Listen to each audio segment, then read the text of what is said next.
સૌથી મહત્વની બાબત એ છે કે આ માત્ર ને માત્ર લોકોને મૂર્ખ બનાવવાનું એક તરકટ છે. ગઈકાલની જ વાત છે. રાણા વાવથી એક વીજ ગ્રાહકનો મારી ઉપર ફોન આવ્યો હતો કે અમારે ત્યાં વીજ કંપનીના કર્મચારીઓ અમને સમજાવવા આવે છે. એટલે મેં એમને કીધું કે કઈ વાંધો નહીં, તમે એમની સાથે કોન્ફરન્સમાં મને વાત કરાવો. તો મેં જ્યારે એમને પૂછ્યું કે આ સ્માર્ટ મીટર પ્રીપેડ કેટલો પોસ્ટપેડ કેટલો ટાઈમ રહેશે, તમે લખીને આપી શકો છો? તો કે ના. બીજી વસ્તુ કે આ સ્માર્ટ મીટર છે એનું આયુષ્ય કેટલું છે? માની લો કે 5 વર્ષ પછી કોઈ પણ સ્માર્ટફોન હોય, સ્માર્ટ કોઈ પણ વસ્તુ, એનું આયુષ્ય 5 વર્ષ, 7 વર્ષ, 8 વર્ષ હોય. આ સ્માર્ટ મીટર 5, 7, 8 વર્ષ પછી બગડી જશે તો વીજ કંપની ત્યારે જે નવું સ્માર્ટ મીટર આપશે અથવા આ સ્માર્ટ મીટરને સમૂહ કરી આપશે તો એનો ખર્ચ કોણે ભોગવવાનો અને કેટલો ભોગવવાનો એ લખીને સ્પષ્ટતા કરો. તો એ પણ એ વીજ કંપનીના અધિકારીને ખબર નહોતી. વીજ કંપનીના અધિકારીને તો ટીઓડી એટલે કે ટેરિફ ઓફ ડે એપ્લાય કરવા માટે આ સ્માર્ટ મીટર લગાડવું છે એ પણ ખબર નહોતી.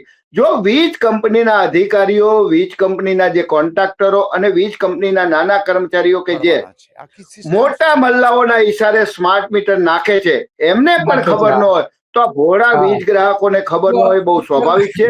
એટલે જ અમારી અને આપની કમલેશભાઈ, તમે જે આ ગઈકાલના ફોનની જે વાત કરી રહ્યા છો, રાણાઓ એટલે કે પોરબંદર વિસ્તાર આવે, પોરબંદરના ધારાસભ્ય અને આપણા પર્યાવરણ પ્રધાન, વન પ્રધાન છે આપણે અર્જુન મોઢવાડિયા. હા, એ શું કહી રહ્યા છે? તમે જે કહી રહ્યા છો ને એ જ વાત કે આ નેતાઓ કઈ રીતે લોકોને ગેરમાર્ગે દોરે છે એનું આ ઉત્તમ ઉદાહરણ છે. જ્યાં રાણાવાવથી અટક્યા થઈ, રાણાવાવમાંથી જ જવા મળ્યો કે આવો કોઈ કાયદો નથી, અને તમારા પર ગઈકાલે જે ફોન આવ્યો એ પણ રાણાવાવથી ગયો, મારે ત્યાં મીટર નાખી રહ્યા છે. તો સાંભળીએ અર્જુન મોઢવાડિયા શું કહે છે. જે સ્માર્ટ મીટર લગાડવાના છે, આખી સિસ્ટમ સ્માર્ટ કરવાની હોય તો મીટર પણ સ્માર્ટ હોવા જોઈએ. તો એ સ્માર્ટ મીટર લગાડવાની યોજનાનો પ્રારંભ આજે મારે ઘરે બંને જે 2 મીટરો છે, બંને મીટરો સ્માર્ટ મીટર લગાડી અને કરવામાં આવી રહ્યો છે. એ પછી પોરબંદરના દરેક ઘરોની અંદર પણ આ સ્માર્ટ મીટર લાગશે અને એને કારણે જે એઆઈ સહિતની જે આપણે જે સ્માર્ટ સુવિધાઓ છે એ સુવિધાઓ પણ આપણા ઘરોમાં ઉપલબ્ધ થવાની છે. એટલા માટે હું આજે ગુજરાત રાજ્યના જે ઉર્જા મંત્રી કનુભાઈ દેસાઈનો અને પીજીવીસીએલના અધિકારીઓનો પણ આ માટે આભાર માનું છું.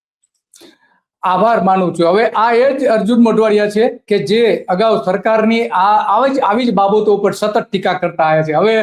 હવે બધા મોટાભાગના ભારતીય જનતા પાર્ટીના મોટાભાગના નેતાઓ, કાર્યકરો વીજ મીટરના એક દલાલ તરીકે કામ કરી રહ્યા છે. ના, આ તો બહુ સારું છે, આપણે સ્માર્ટ બની રહ્યા. સ્માર્ટ છે ના, તમારું વીજ બિલ વધી રહ્યું છે, તમારી સાથે છેતરપિંડી થઈ રહી છે અને સોશિયલ મીડિયા પર આ રીતે કેમ્પેન ચલાવવામાં આવે છે. શું કહો છો આપ?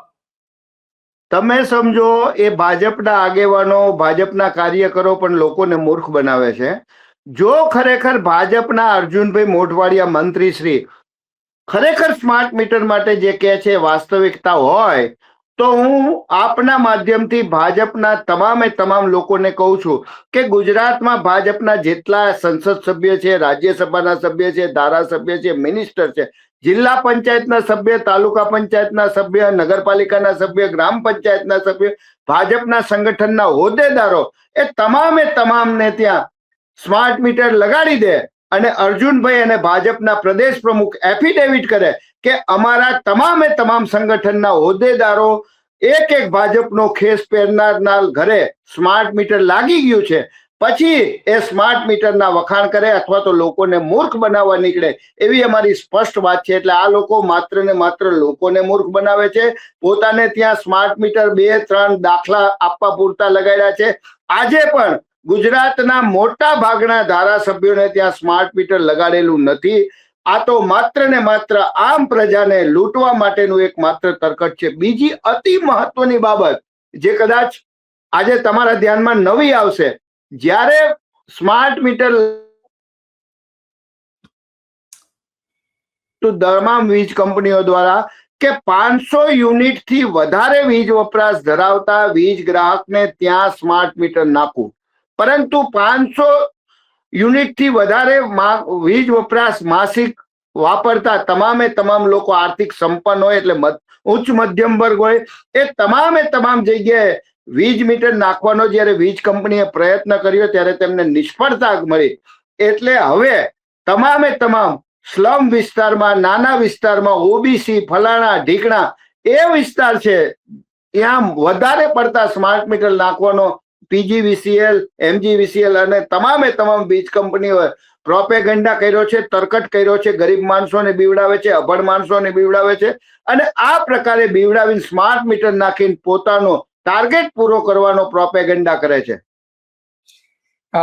વાત તો તમારી સાચી છે કે જે પ્રોપેગેન્ડા જે કરે છે એ મૂળ કારણ એ છે કે જે વીજ મીટર નાખવાના હતા એ નાખવામાં સફળતા મળી નથી. એ તમારી વાત સાચી છે, કારણ કે ગુજરાતમાં જે પેલા જે આમ તો મૂળ તો જે નક્કી કર્યું હતું એ પ્રમાણે આપણે જોઈએ તો આમાં આખી જે બાબત છે એ એટલા માટે જરૂરી છે કે લોકો પેલા ઘણી બધી બાબતો ને એ વિગતો ને બધી રજૂ થતી હતી, તો હવે આ રાણાવાવના અરજદારે જે જાહેર કર્યું છે એમાં સ્પષ્ટપણે થઈ જાય છે. કારણ કે તમે જે વાત કરી કે ટાર્ગેટ પૂરા કરવા માટે 2024-25માં 55,000 નવા વીજ ખેતીના જોડાણો આપવામાં આવ્યા હતા અને કુલ લગભગ 21 લાખ ખેતીના જોડાણો છે. એમ કરીને ગુજરાતમાં રહેણાંક, વાણિજ્ય અને ખેતીવાડીના કુલ વીજ જોડાણ જે છે 1.5 કરોડ છે. તો આ 1.5 કરોડમાં સ્માર્ટ મીટર નાખવાનો કદાચ ટાર્ગેટ હોઈ શકે છે એમનો. અને 2019ના અંતે કેટલા નાખ્યા હતા? માત્ર 8.80 લાખ સ્માર્ટ મીટર લગાવવાનો લક્ષ્યાંક આપવામાં આવ્યો હતો, એમાં 26,000 નાખી શક્યા હતા 2019માં, અને 2025 સુધીમાં 21 લાખ સ્માર્ટ મીટર લગાવી દેવાય 21 લાખ. એનો મતલબ એ થયો કે જે 1.5 કરોડ લગાવવામાં હતા એમાં 21 લાખ તો 25 ડિસેમ્બર સુધીમાં લગાવી દેવાય. 2023-24માં જે છે 1.5 વર્ષમાં ખેતી સિવાયના 17 લાખ નવા મીટર લગાવવાના હતા, પરંતુ માત્ર ને માત્ર થોડા લગાવી શક્યા હતા.